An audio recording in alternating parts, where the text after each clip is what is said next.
बंधुओं, आज वर्तमान में देश में, समाज में नैतिकता का पतन होता जा रहा है। लोग व्यवहार, ब्रह्मचर्य, व्रत को भी भूलते जा रहे हैं।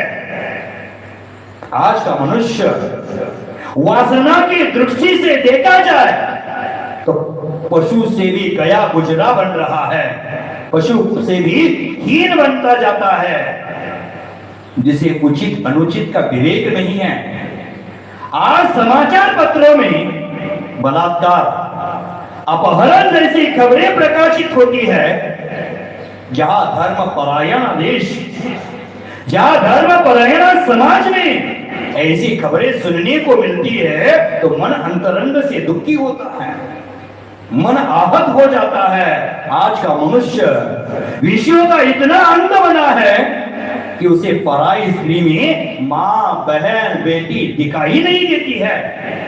इतना ही नहीं, देश की संस्कृति को बढ़ाने वाला, मानव जीवन को विकसित करने वाला आज का टीचर भी अपने छात्रों के साथ गलत व्यवहार करता हुआ देखा जा रहा है। ऐसे खबरें जब हम सुनते हैं तो मन सही में दुखी हो जाता है।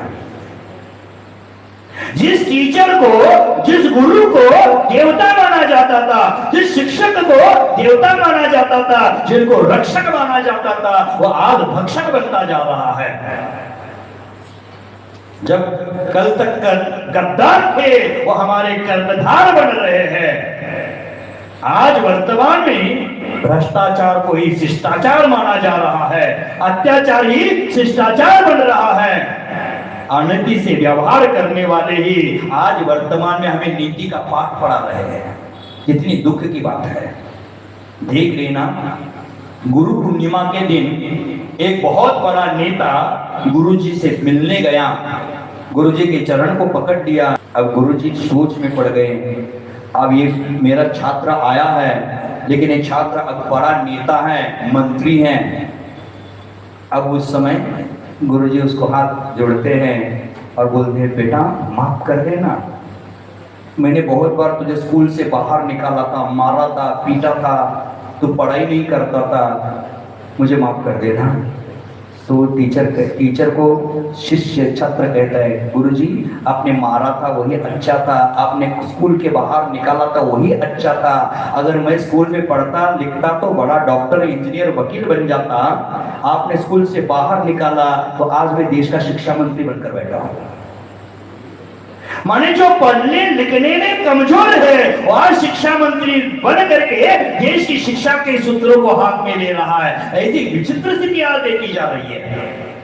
तो आचार्य कहते हैं, ऐसे लोग हमें शिक्षा का पाठ पढ़ा रहे हैं, ऐसे लोग हमें ज्ञान की बातें करा रहे हैं, ज्ञान की बातें सिखा रहे हैं। आज वर्तमान में बलात्कार, अवैध प्रेम, लव जिहाद, काम वासना के वशीभूत होकर के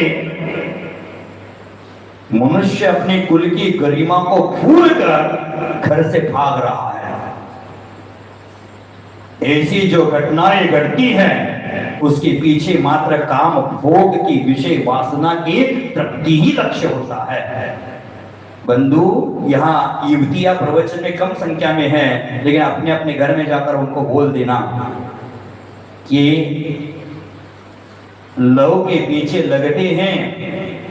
प्रेम प्रकरणों में जो लड़का होता है लड़की को हमेशा बोलता है, तेरे लिए मैं जान भी दे दूंगा, तेरे लिए आकाश के चांद तारे भी तोड़कर लाऊंगा। लेकिन शादी होने के बाद वो फूल भी तोड़कर नहीं देता है। ध्यान रखना,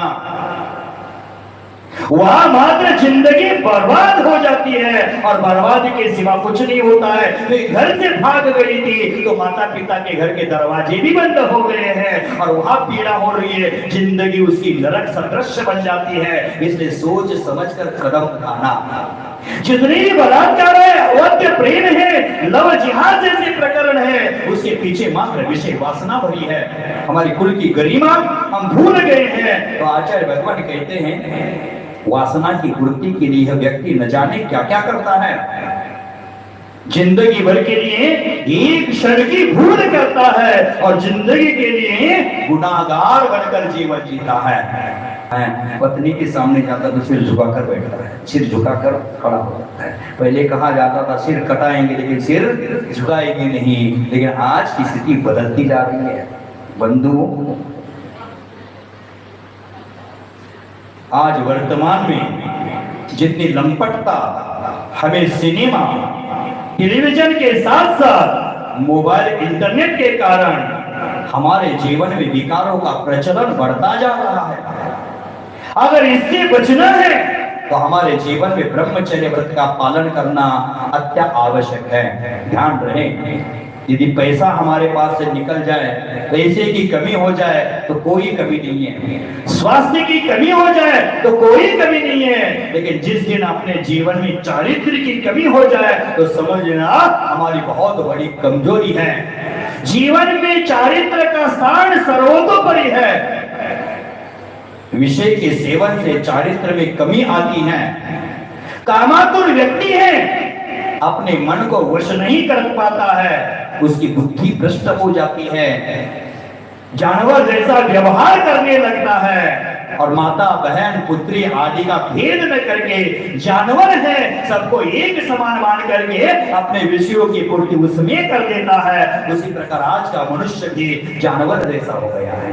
कहते हैं उल्लू को दिन में नहीं दिखता, उल्लू को दिन में नहीं दिखता, कौवे को रात में नहीं दिखता, और विषयांध व्यक्ति को न दिन में दिखता है न रात में दिखता है। इतना विषयांध व्यक्ति हो गया है। बंधुओं, आचार्य भगवंतों ने हमारे लिए 10 धर्म की महिमा बताई है और 10 धर्म की महिमा बताते हुए ब्रह्मचर्य व्रत की महिमा का दिग्दर्शन किया है। ध्यान देना, जो कामांध है, विषयांध है, विषय दंपट्टी है, विषय लोभी है, उस व्यक्ति को उस ब्रह्मचर्य व्रत की महिमा का क्या पता चले। जैसे कोई अंधा व्यक्ति है और उसके सामने बसंत ऋतु की बहार का वर्णन किया जाए तो उसको क्या पता चलेगा। बसंत ऋतु में प्रकृति अद्भुत हो जाती है, लेकिन उस अद्भुत सौंदर्य का वर्णन वो अंधा व्यक्ति क्या जानेगा। किसी अंधे व्यक्ति के सामने, गरीब व्यक्ति के सामने विदेश की सैर करने वाले आनंद की बातें करे, आनंद का वर्णन करे, वो गरीब बेचारा क्या जानेगा। उसी प्रकार जो परिणामों से गरीब है, कंगाल है, विषयों से अंध है, उसको आत्मधर्म का सौंदर्य पता नहीं चल रहा है, आत्म गुणों का वैभव उसको दिखता नहीं है।